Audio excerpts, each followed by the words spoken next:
This podcast is brought to you by the North Dakota Petroleum Foundation. From heating our homes and powering our vehicles to cell phones, clothing, and medical equipment, oil and natural gas makes everyday life better. North Dakota Oil and Natural Gas, advancing the possibilities. Learn more at ndpetroleumfoundation.org.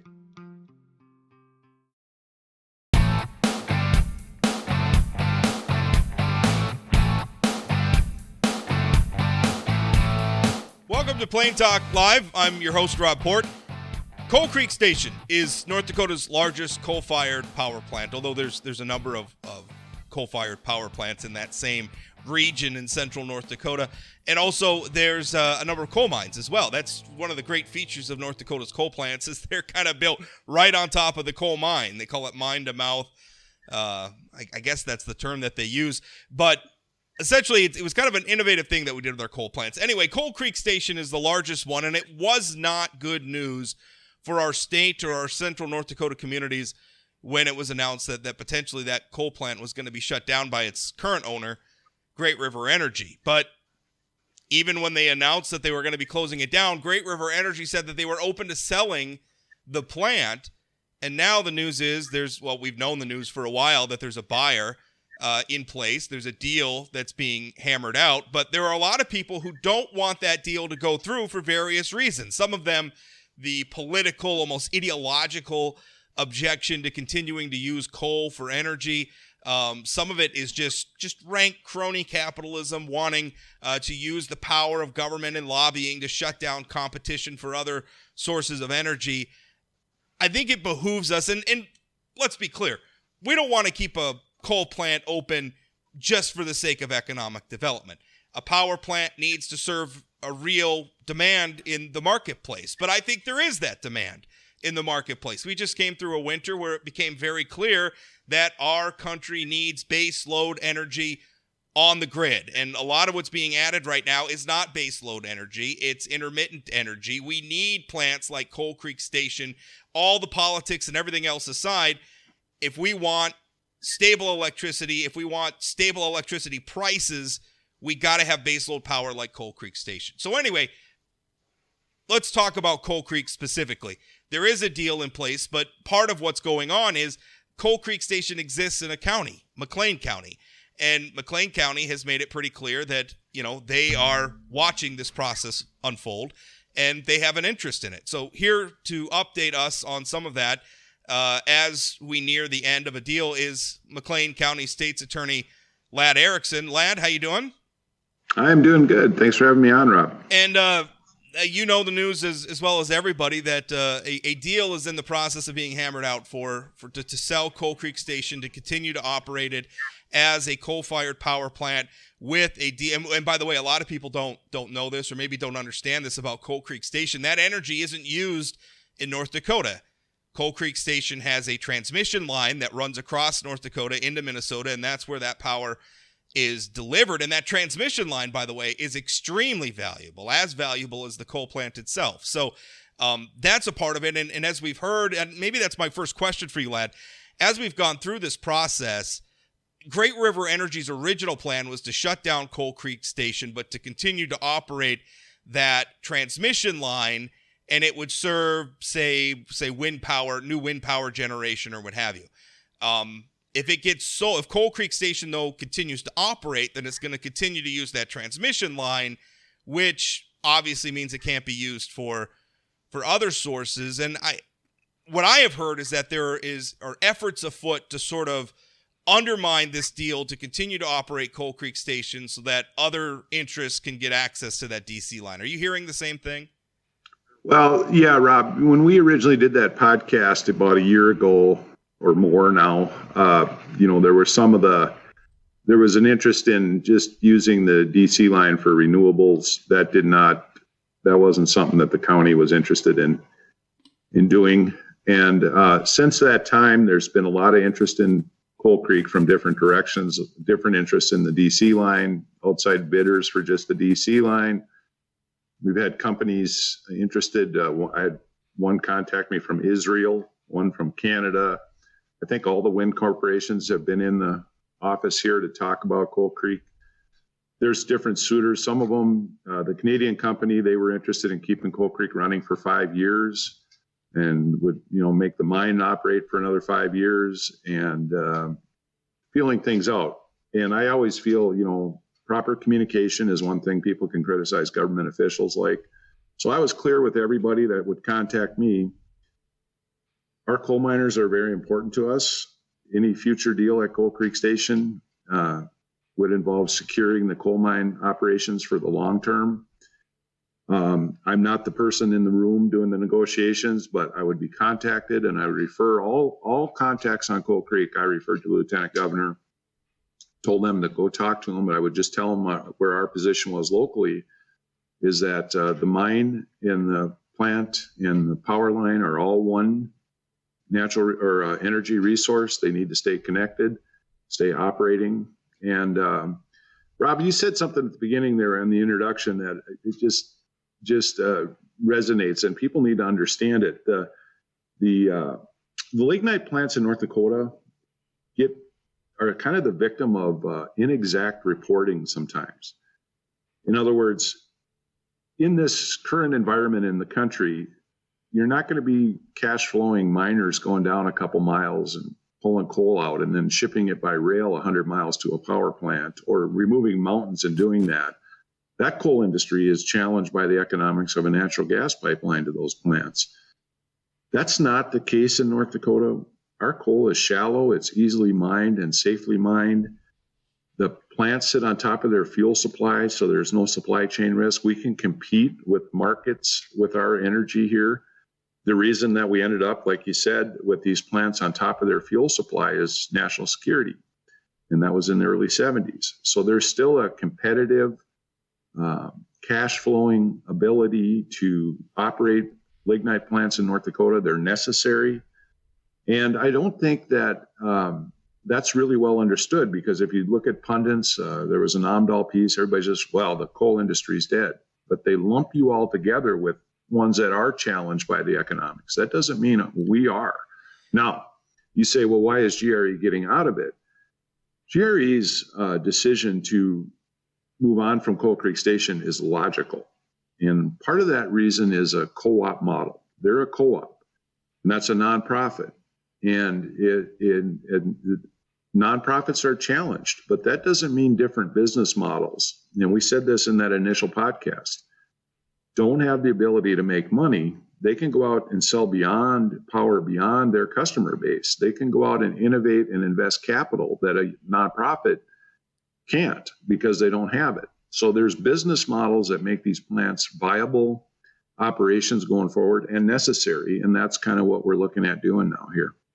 Let's talk for a minute, because you're right. I think when people who want to lump the entire, coal industry together are speaking from an ideological point of view. That's not market reality. That's politics. So let's focus on what would happen if, because currently the deal that's being worked on, and I think the deal we all expect in a couple of weeks to be announced and to hopefully be successful, would include operating Coal Creek Station as is. Now, obviously, within the context of some very innovative things that are happening in the state of North Dakota that I know Governor Burgum and our congressional delegation, a lot of people have been talking about that are frankly very exciting about carbon capture and have applications and implications that go far beyond just the coal industry, but obviously very beneficial for the coal industry.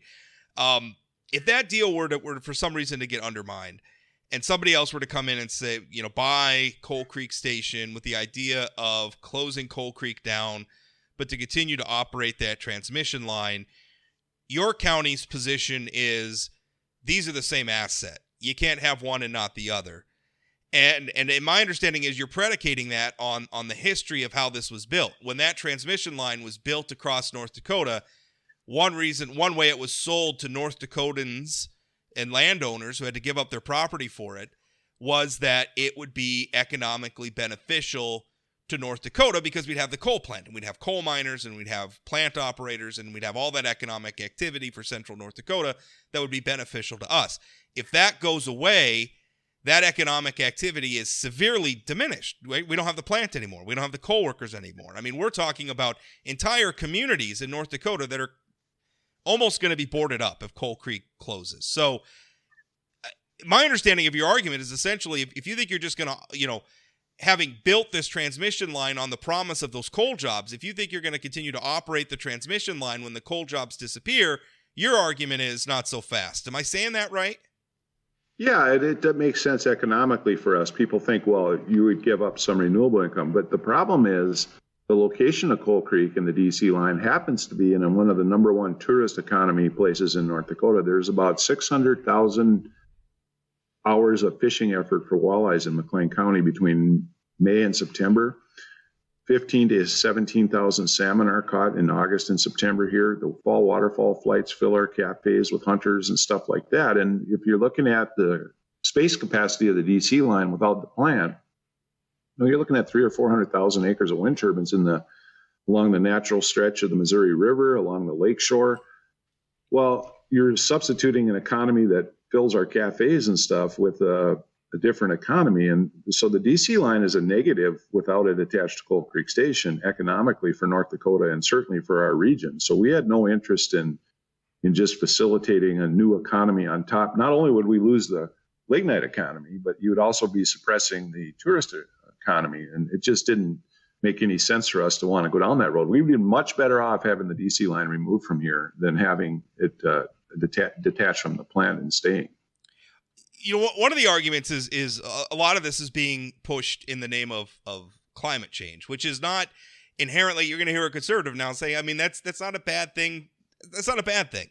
And as a matter of fact, I think sometimes we get so myopic about the politics of this, we forget that the coal industry has been steadily improving its emissions for generations. I mean, this isn't, I think sometimes get the idea that coal plants are operating like they still did back in Victorian times, right? Like at the dawn of the Industrial Revolution. And it's just not true. Sulfur emissions, mercury emissions. We have solved these problems if time has gone on. We've improved these coal plants continually. And what carbon capture represents is really, I think, just the latest chapter in an ongoing story.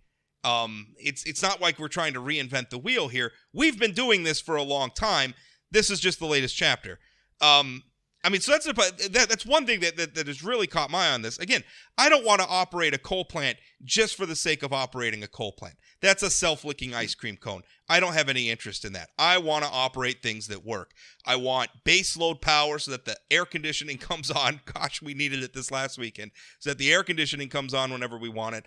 And I also want to make sure that we can continue to use resources that are here. We have centuries worth of coal under our feet, and with some technological innovation that is already afoot. I mean, we just had Joe Biden's EPA administrator here saying very nice things about carbon capture, very promising stuff.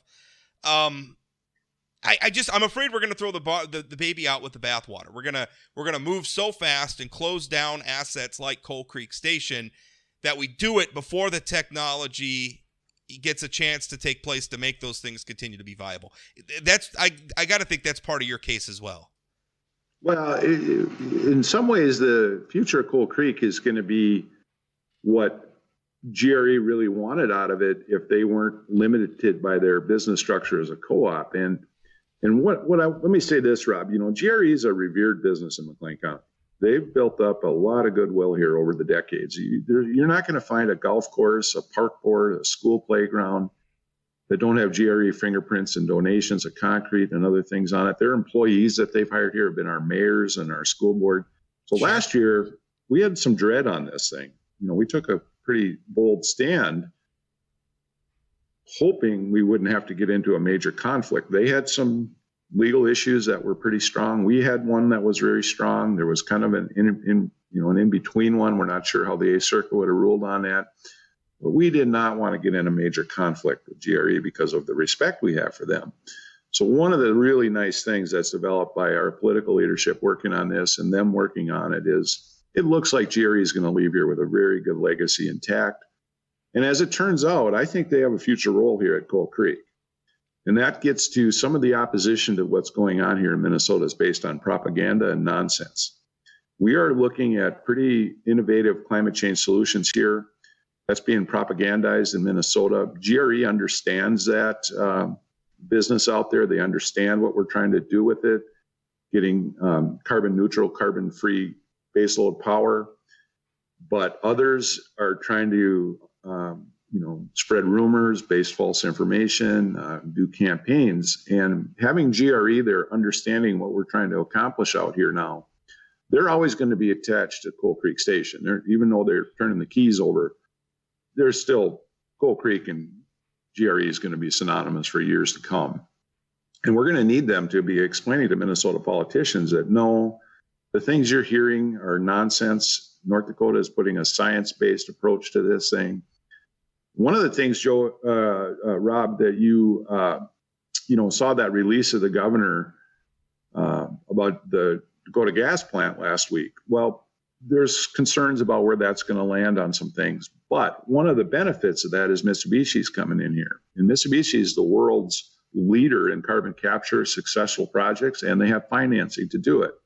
They can look at all of our coal plants here and bring their technology to bear on those. And what you look at, like you talked about February, we all learned that we have problems in our grid. In the Southwest Power Pool got the most attention. It was in minutes of shutting down because of the lack of base load. But one of the things that hasn't been reported here is Coal Creek Station was going full blast through that February timeframe. Still, the MISO grid had to import power from another grid. And GRE got an emergency trainload of coal from Falkirk shipped down to Spiritwood to get 99 more megawatts into the MISO grid to make sure that Minnesota didn't go through blackouts. Now, just to be clear for people who maybe, because the power grids and everything tend to confuse people, Southwest Power Pool and MISO are two independently operated power grids, and each serve North Dakota. And if you look at the map, it's probably hard to figure out which one you're on sometimes, because if you're just looking at the map, because it's patchy. The Southwest Power Pool will have like an oval of territory, and it'll be completely surrounded by MISO. It's a little weird. That's the way it is. Southwest Power Pool back in February, they're the ones who actually had to do the blackouts in North Dakota and across. I think they serve like 14 states, including the northern part of Texas. They're the ones that had to do the blackouts, and those are the ones that impacted our region. MISO didn't. What you're saying is that MISO, though, was very close, and maybe but for the efforts of Coal Creek Station and some of our coal miners, MISO customers in North Dakota and Minnesota and elsewhere probably would have been facing blackouts as well. That's what you're saying? Well, there'd have been 1,100 megawatts from Coal Creek out of the system, which nobody had a replacement for. And they were at the point where they were getting Spiritwood in Jamestown fired up to get through that period by bringing emergency loads of coal in there. And that's what people don't understand. Senator Hoeven sent a letter to the grids about a year ago. This has happened like 30 times in the last 2-3 years where we've been on condition red about rolling blackouts. And I do not understand. Rob, you follow politics a lot closer than I do, but I don't know how people think they can sustain a climate change movement with intermittent power or risky power. It's just, you're going to lose your base of support, because if you made the entire American electrical grid carbon free, you still wouldn't affect climate change across the world because it's minor contribution to the world emissions. So to take and make unreliable power, lose your base of support moving towards a carbon neutral future makes zero sense to me. And so these guys that say, just start shutting down coal plants, when that is going to cause damage and put people at risk, they think they can sustain a political movement. Look at the Biden administration's reaction to that pipeline hack 2 weeks ago. That was done, and they were all hands on deck, because for a weekend in the Southeast, people weren't going to have gasoline, and it was an all hands on deck thing to get that pipeline back up and running. You run out of power during a polar vortex or a heat wave, I don't care what political party you're in, it's all hands on deck to get these plants fired up. And that's happening too much now. I will tell you, lad, that most people, speaking from a political point of view, most people don't spend any time thinking about, they're not dorks like you and I. They don't spend any time thinking about transmission lines or power plants and this stuff. They might think about it in a very sort of 30,000 point foot view. Yeah, we ought to be using more renewables or whatever. They don't think about it in specifics until the lights don't come on when they want them to come on, right? Now it's real, right? Nobody cares about a sewage plant until the sewer's not going away anymore. Now it's a problem, right? So there's a lot of these sort of very unsexy areas of public policy in the private sector that sort of happen in the background that not a lot of us spend a lot of time thinking of, even as we're depending on every single day. So I think your point is well made, and I think it gets back to something that we addressed a little bit earlier in the interview as well, which is that there is, I think on one hand, I think there's a very good faith debate about energy that's going on that includes people who are saying, well, we need to improve emissions and we need to move forward, but there's also realities of how we get our energy, and we want our energy to be dependable, and our economy and our society depends on that energy being, I mean, heck, we want to move forward with electric cars, which I think is cool as hell. I think electric cars have a bright future in our country, but I don't know how we're going to power them all if we're trying to do it all with wind turbines, when, clearly we have, we're going into the red all the time as it is, and now we're going to move the American fleet of automobiles over to electric. Something doesn't add up there, and I think there's people who are coming at this from a partisan or ideological point of view. They just want to ignore those problems and just shut down the coal plants and move forward because this is what's best. And then I think there's other people who are trying to have a good faith debate saying, no, we have to keep some of these open if we want to meet all of our goals. And I mean, we need to shift the debate to that debate and leave this other partisanship aside, which makes me, for instance, I wrote, I think it was a couple weeks ago about the Sierra Club, for instance, is pushing. There's a federal program where, like rural electric co-ops can get like federal debt forgiveness and some other monetary goodies in favor if they move away from coal, basically. I think stuff like that is so detrimental. I think it's creating the wrong incentives and the wrong debate, but you have groups like the Sierra Club out there. I think for ideological reasons, I think they're very much a part of the ideological side of this debate. They're the ones out there pushing this stuff, and it's not a good thing. Well, Robbie, you follow this stuff a little closer. Do you understand their strategy at all?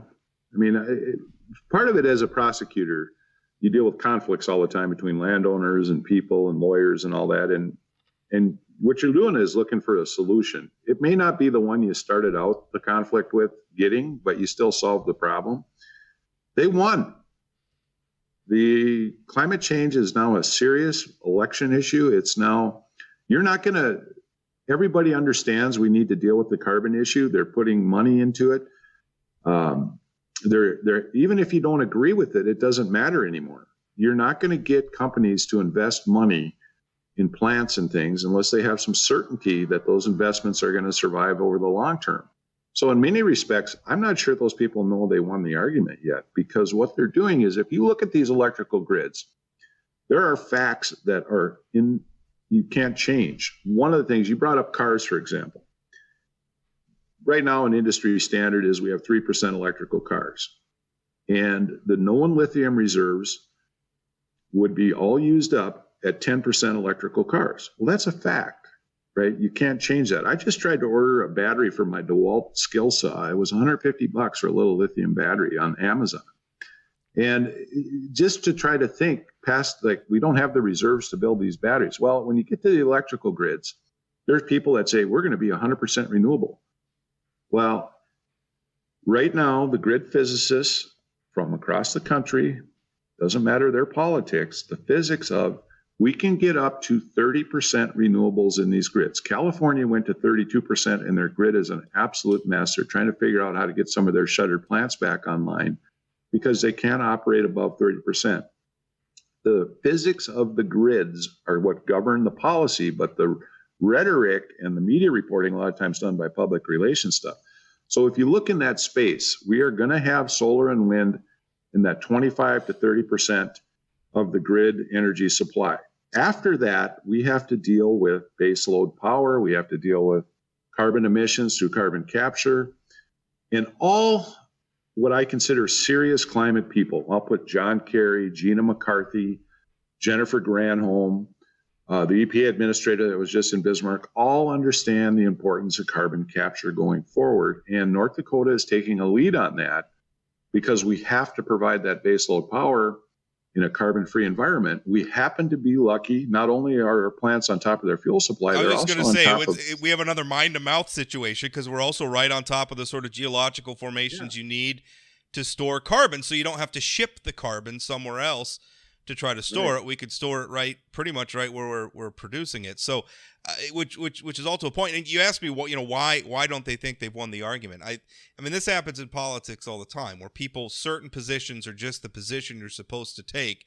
If I'm a conservative, I'm not supposed to believe in climate change. Although I know a lot of very smart conservatives who understand. They just don't believe in maybe some of the apocalyptic Armageddon stuff. Right. But obviously understand humanity and its emissions have an impact on the climate. Yeah, of course. If you're maybe of the more liberal persuasion, you're supposed to be for renewables and against coal, right? And because that's just the sort of like if you're a Catholic, you're supposed to be against abortion, right? It's almost like a faith-based thing. I think that's what it is. It's just faith-based. It's just this is the team I'm on. Our team believes this. And that's all that really matters. So no Democrat's going to want to get out on the stump and say, gosh, we need to keep our coal plants open. No Republican's going to make, they're going to be very careful about what they say about, say wind energy. Although, that gets a little blurry in a place like North Dakota where both wind is and coal. I mean, I have a reputation of being very anti-wind. I'm not anti-wind. I think it has a future. I think it has a place. I'm just worried that we've created political incentives to overbuild it. That's what worries me, and that's what I just want it. I just want it to work. I think a lot of people are trying to implement. It's almost like energy policy has become another front in the culture war, and I don't want that. I want energy policy to reflect science and what's possible and what works and what's going to deliver our society the energy it needs at affordable prices. That's what I want. And I don't need ideology in that. I need reality. And I think for a lot of people, it's reality just goes out the window. Well, I got the same label. People would label me anti-wind by some of the things, but really, I tried to be clear with the companies and others. We're not interested. If you try to use wind turbines and solar panels to replace lignite miners and power plant workers, we're going to show the fangs around here. We're not interested in that. Okay, but if you have a project that does not threaten our needed and necessary baseload operations here, and there is line capacity because they're not operating at 100% all the time, and we can add that to our energy mix here, you don't have we're not against that. It's just don't come in and say, we're going to get rid of your miners and put these wind turbines up. That's not going to happen. Well, also, if you want to build a wind farm, you need to demonstrate to me that the wind farm is going to serve a public need and is not just an effort to capture massive government subsidies. I mean, when you can, the wind, when Great River Energy, and I'm not trying to impugn Great River Energy here, but the wind capacity that they announced that would be replacing Coal Creek Station when they were doing their initial announcements, if you did the back of the envelope math, that's $1 billion in government subsidies. That was like $1.5 billion in government subsidies. I mean, if you're building a wind farm just to capture those subsidies, no thank you. If you're building a wind farm because there's a real need for it on the grid and it can serve real demand, okay, let's have that. But we are far, far beyond that. So in the next couple of weeks, Lad, what are you expecting to see unfold? As somebody obviously who has a lot of interest in this, what are you watching for? Well, I think, I'm going to let our political leaders and the private businesses that are directly involved in the negotiations decide the timetable and what things are going to be announced. I can tell you, Rob, when we did the podcast a year ago, I think I'd mentioned there's like 26 houses for sale in Washburn. I don't think you can buy a house around here now. I mean, there's people understanding what's coming and the housing demand is great. There's a lot of excitement about what's going to be happening here. And, some of that stuff was things the legislature did to show that the backing of the industry. So it's calmed things down quite a bit.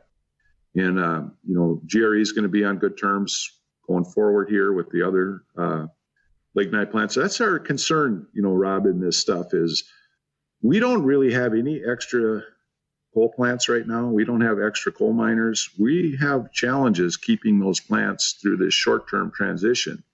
We don't need utilities making short-term decisions based on some of those things you mentioned, like, oh, we could get some federal subsidy here.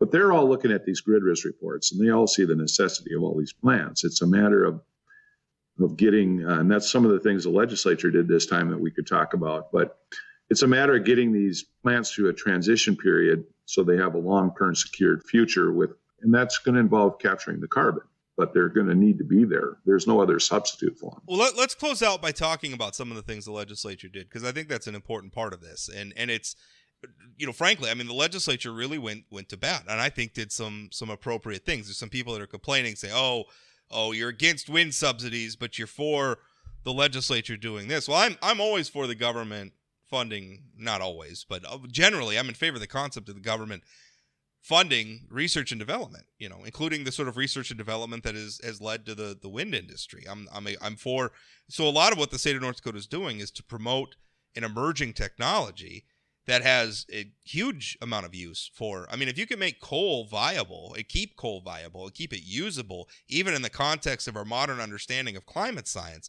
that is revolutionary. That's a big deal. So I'm for the legislature promoting that stuff. Absolutely. And I'm for the legislature. We're not subsidizing the coal plants. We're giving them a bit of a tax holiday for a while. We're saying, hey, you guys are going through a rough patch in this transition. We're going to take the foot off the gas a little bit of what you owe us for taxes. I mean, those were good things.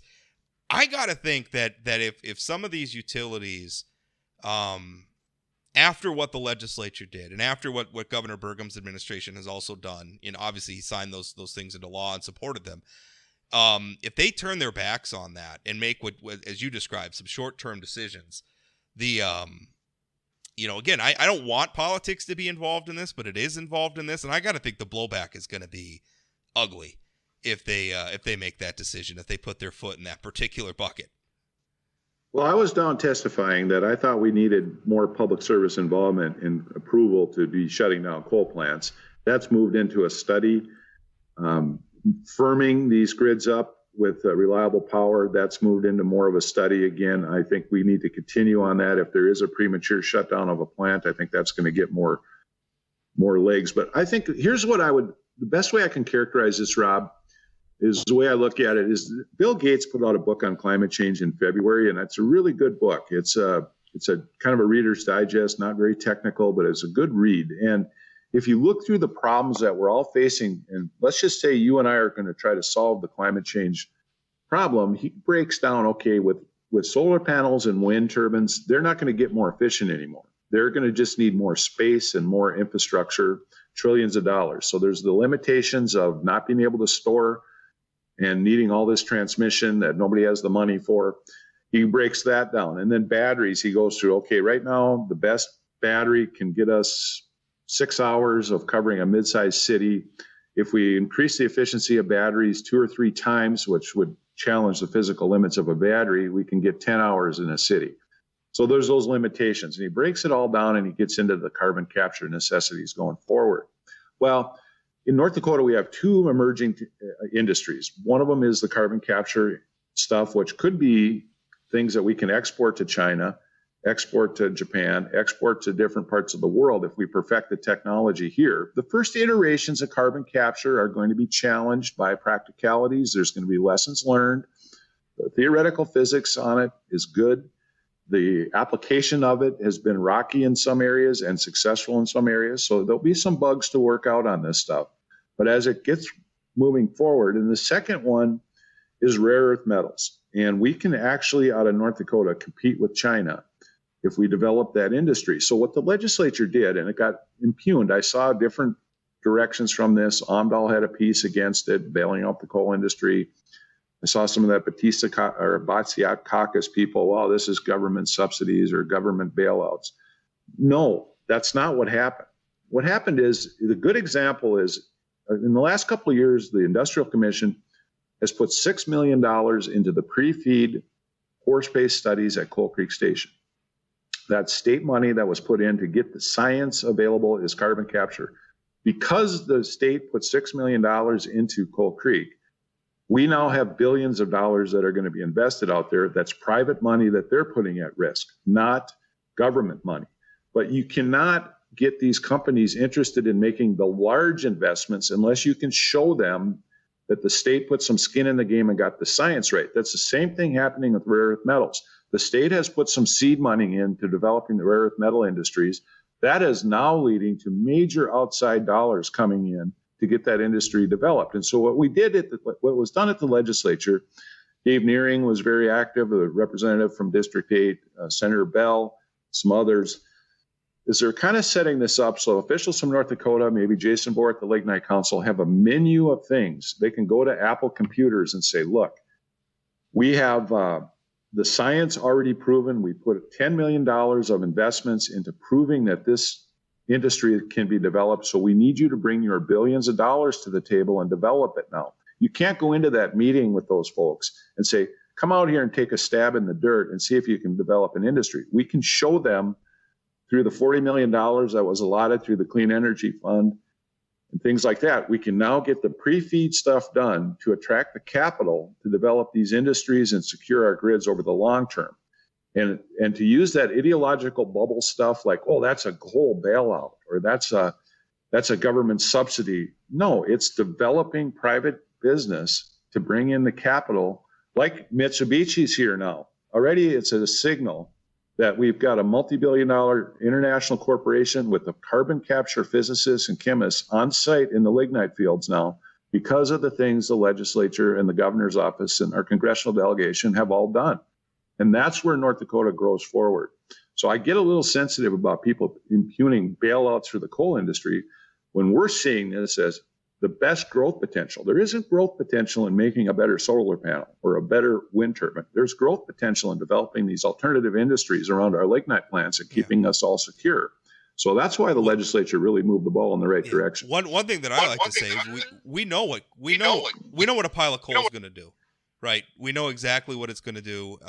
When it's sitting there, we know what its potential is. We put it into a plant. Because really, that's the funny thing about power plants is it's just about all of them are just about spinning a turbine, right? It's just different ways, and most of them like whether it's nuclear, whether it's gas, whether it's coal, wind obviously is using wind, but even solar. I mean, at the end of the day, it's all just about heating water to spin a turbine, right? I mean, it's not that part of the technology is not very new. But the thing with coal is we know what it is. I mean, we've been mining it for centuries. We know what it can do. We know what its energy potential is. If we can find a way to use that in a modern context, that's worth doing. We have lots of this energy, and we're going to need lots of energy in the future. So, again, I worry because, like, when you were just talking about, like, well, go into a room and talk with Apple. Well, Apple has constituencies. We all know about some of the political activism that's taking place in these boardrooms now and an activist investing in everything. I mean, I worry that anything that has the word coal attached to it, because of the ideological bubble stuff that we've been talking about, is just going to be a non-starter for some of these companies. But I think that's the narrative that we can change or mitigate here in North Dakota by proving, no, we can use coal and we can capture the carbon and we can do it in a way that, again, is in line with our modern understandings about climate science. We can do this. We got to cut through the politics. Well, Rob, you're exactly right. If your agenda is to deal with carbon, we're on one page, both left, right, and center. We are dealing with carbon in North Dakota. If your agenda is to get rid of coal miners, then we're just going to fight. Yeah. Because those coal miners are critical to us, and we can deal with the carbon. If you want to be part of those solutions, come and work with us on it, because that's the direction North Dakota is going. Yeah, and I want to make it clear. It's not just about operating a coal plant for the sake of operating a coal plant. These still have a use. I mean, I don't want to employ coal miners just to employ coal miners. If just any more than we needed to continue to employ buggy makers when we invented the automobile. Times change, and one day, if coal's time legitimately comes, fine.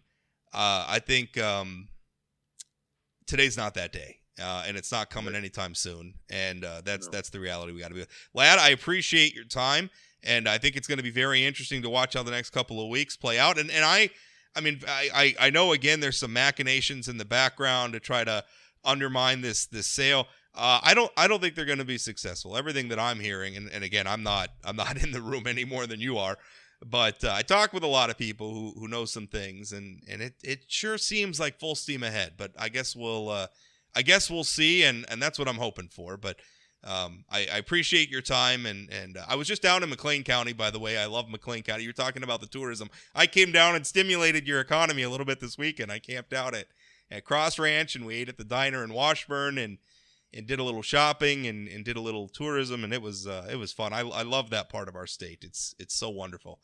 But I appreciate you coming down, yeah. Rob. I appreciate you coming down. I guess my last shout out, Rob, and I've said this locally in an article about 6 months ago, but if you're a young person in North Dakota right now, and you don't know exactly what you want to do, we need some chemists, we need some physicists. Your state's going to need you. The country's going to need you based on the projects that I see developing here to address engineers. Them. Geologists, engineers. If you're looking for a direction and you want to stay in North Dakota, get into physics class and we're going to need you.